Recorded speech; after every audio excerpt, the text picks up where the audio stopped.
உங்கள் தங்கம் வெள்ளி வைர நகைகளை விற்று பணம் பெற நம்பிக்கையான நிறுவனம் மேக்ஸ் கோல்ட். கால் 04454545545. தங்கம்னா காசு, அது விற்கணும்னா மேக்ஸ். தாவேக்கா கூட யாரும் கூட்டணி வச்சுக்க விரும்பல, விஜய் கூட யாரும் கைகோர்க்க விரும்பல. விஜய் எல்லாம் தனித்து விடப்பட்டார்.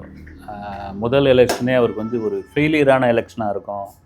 ஆளாளுக்கு ஒவ்வொரு கூட்டணியை வச்சுக்கிட்டு செட்டில் ஆகிட்டாங்க. இந்த லெட்டர் பேட் கட்சின்னு உதிரி கட்சிகள், அந்த உதிரி கட்சிகள் கூட தாவேக்காவை சீண்டவே இல்லைப்பா.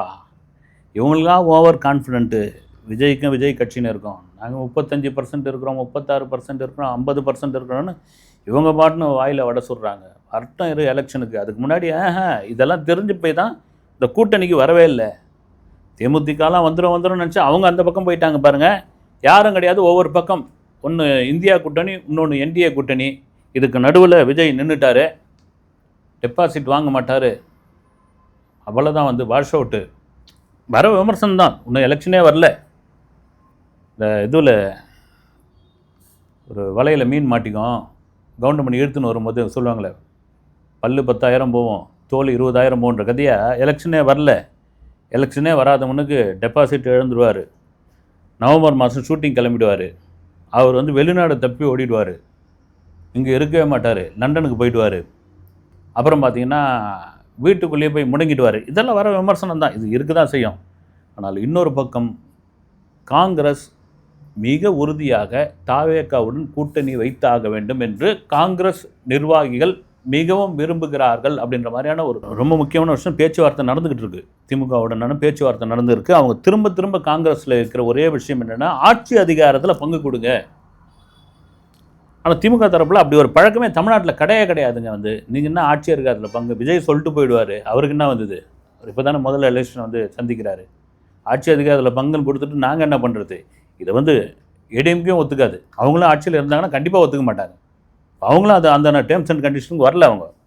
ஆனால் காங்கிரஸ் என்னென்னா, 50 வருஷமாக இருக்கிறோம், 50 வருஷமாக இப்படியே தான் இருக்கிறோம், நம்ம சார்ந்தே இருக்கிறோம், நமக்கு எங்கே அதிகாரத்துலையும் ஆட்சியிலையும் பங்கு இருக்குது. விஜய் மாதிரியான ஒரு கட்சி, இளைஞர்கள் நிறைந்துள்ள இந்த கட்சிக்குள்ளே போனால் நமக்கு அடுத்து குரோத்தாக இருக்குன்னு போன வீடியோவில் கூட நான் பேசியிருந்தேன். குறிப்பாக அந்த பேச்சுவார்த்தைலாம் நடந்துருக்குறாங்க. அப்புறம் காங்கிரஸ் தலைவர், காங்கிரஸை சேர்ந்த கேசி வேணுகோபால் அவர் சொல்கிறார், முதல்வர் கூட பேசுகிறோம், பேச்சுவார்த்தை சுமூகமாக முடியும்.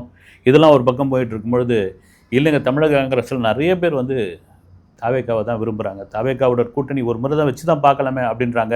குறிப்பாக காங்கிரஸ் மேலிட பொறுப்பாளர் டெல்லியிலேருந்து வந்திருக்காரு இல்லைங்களா, கிரிஷ் சொட்டாங்கர், அவர் என்ன சொல்கிறாருன்னா, எங்கள் ஆட்சி அதிகாரத்தில் பங்குன்னு யாராவது விரும்பாத கட்சி இருப்பாங்களா?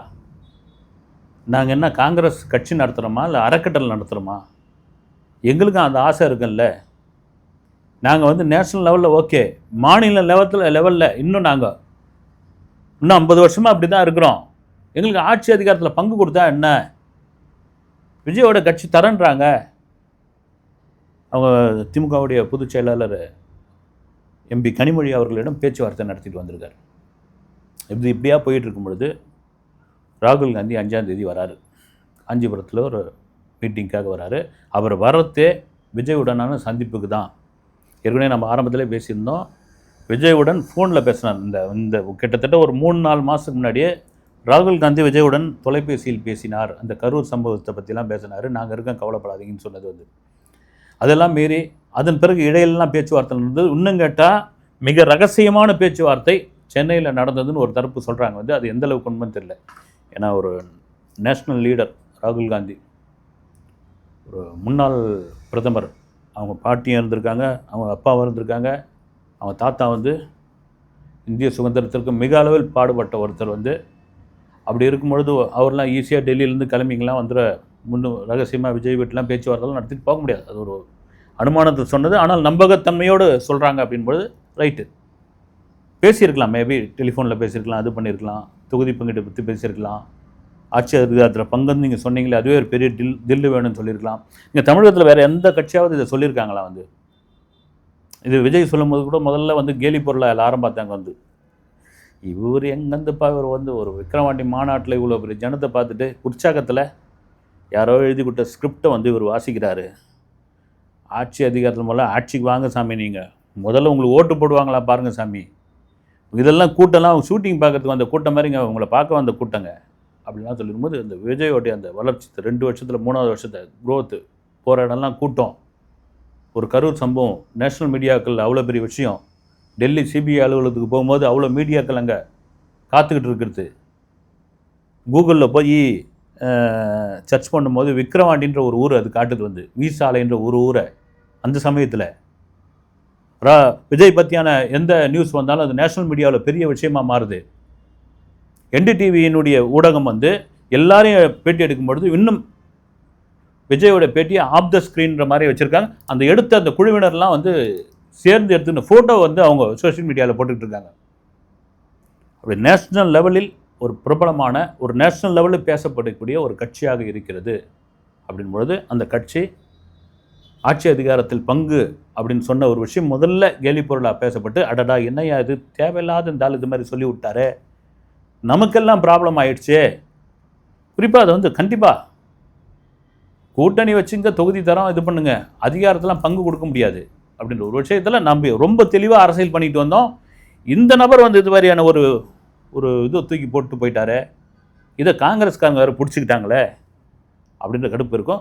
ராகுல் காந்தி சென்னை அல்லது வந்து காஞ்சிபுரம் வரும்போது சென்னை வந்து தான் வருவார்.